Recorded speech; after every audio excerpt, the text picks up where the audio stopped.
Ndị be anyị daalụ nne nụ asị m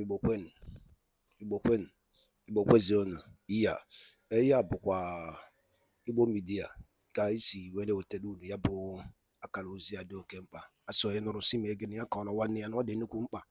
Ya bụ ife bụ gbasata maka ihe na-eme n'obodo ndị Igbo na Igbo community and na ihe na-eme n'ebe dị iche iche n'obodo anyị bụ Old Eastern Region.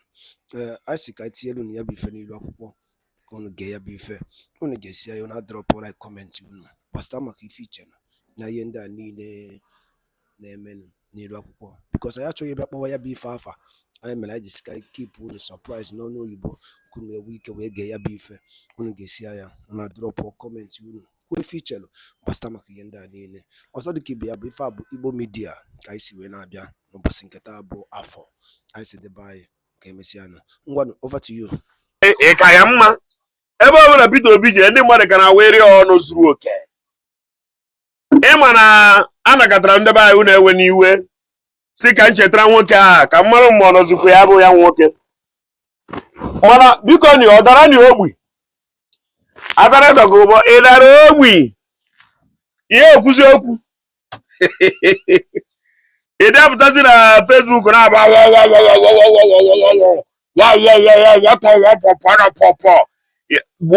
in social media. Idi okuzi okwu. Maka papa ga wona gi woto. Papa ga wugo gi woto. Gwagide ya na-eme ebe a bụrụ ife ndala. Papa ga ebe ka ịmata na ya na-eme ebe a bụrụ ife tout. Ọgbego gị na agbụrụ a na-enyere agbụrụ ibi aka makana ọ bụ na agbụrụ ya tekịta na aka ebe agbụrụ ibi ya nọ o mee ya overthrow. Asara okwu emego gị use and dump. Imechi okpokoro ndị otu gị jee na Abuja na-asụ egwu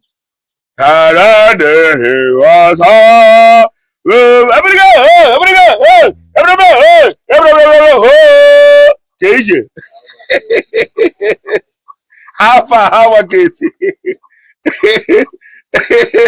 $1,450 or even you.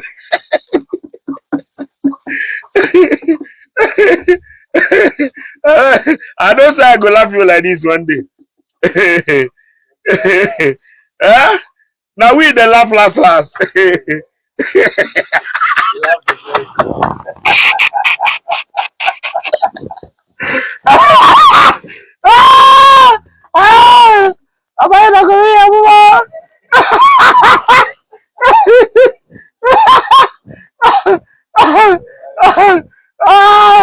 Upon all your efforts, all the risky.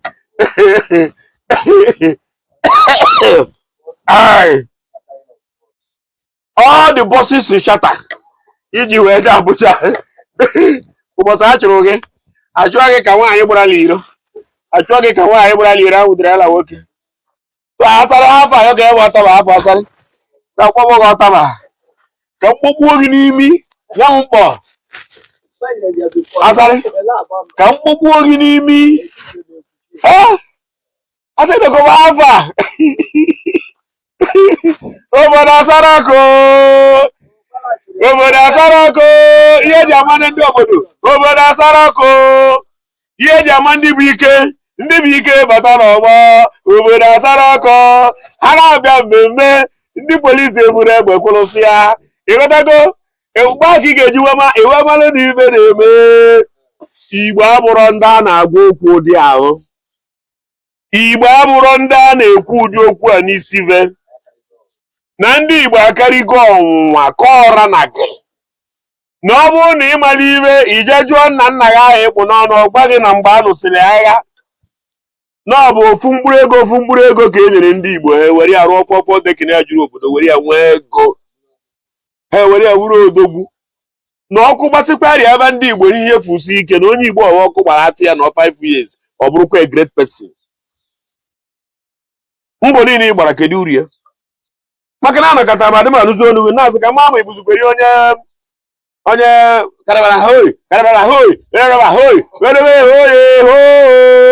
ị na-aga ka ewu kịta ahụ ajọ oyi Asari ka mkpọ gị ka ọ taba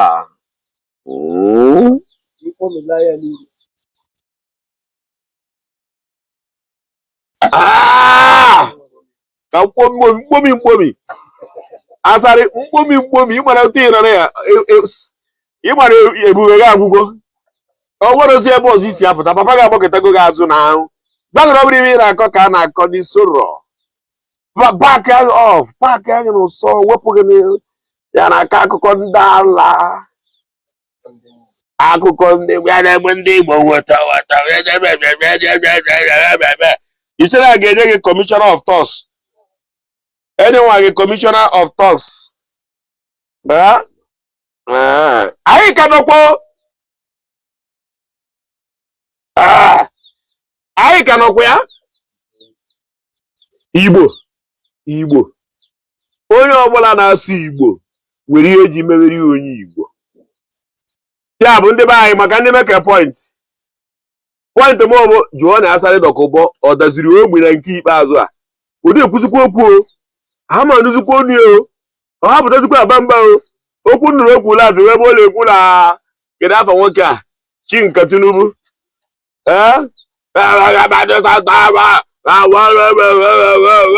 kwuo ya ọzọ na ahụ kwuo ya ọzọ ka ọ bịa ebe ahụ mawa agha anya kwa ịga ọkụ n'ike ire ka ọtapụrụ agharịrị ọkụ.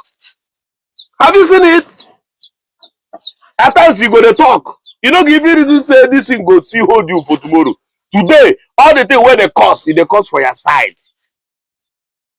It is say they go give you a better position. Who are you? Go there now. They don't give you run for Abuja. Anyway, when they see you for that territory, will be Abuja like that, oh boy. Hey, I forgot about Palanda. Oh, the way Mobile Yoyam.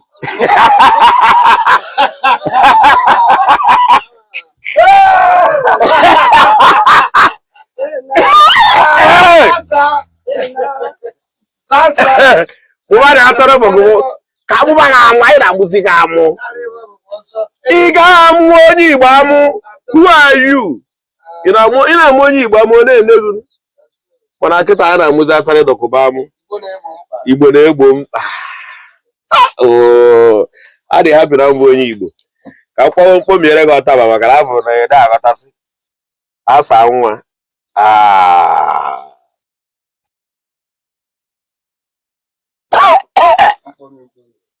Asari mkpomi. Asari ụwa. Asari lọsọ. Ihe na-agụziri ndị papa gị kịta abụ. Ele da ukwurokwu Igbo asị o. Ele ya ukwurokwu Igbo asị o. Ele bọlọ. Papa ga-alọ na-agwa gị asụrụ gị oyibo ebe ọ lọ na-asụ osu maka mkpa brokili were egbuwacha cut and joy.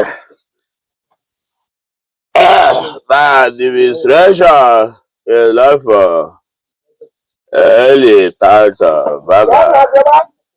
We Laura Toroleta Ike is shut up.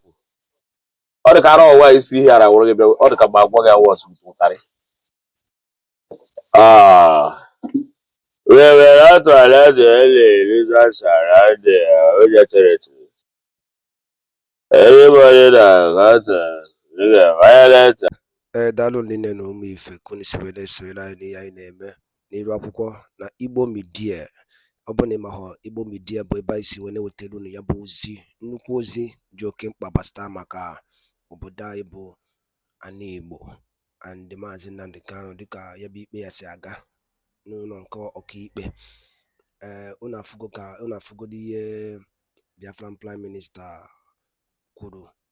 Ọ sị after meeting with Maazị Nnamdi Kanu Lagos team today, we resolve that the Biafran Republic government in exile will now take full responsibility of the Lagos team to effect from today, 8 February 2024. Alright, so I go school Twitter and ya kono fuku ya. Mana gị mana ya bụ Igbo Media ka isi were wetara n'ozi a. Asọ ya nọrọ si megini ya kọrọ nwanne ya. Ngwa nke mesịa n'ụmụ Igbo.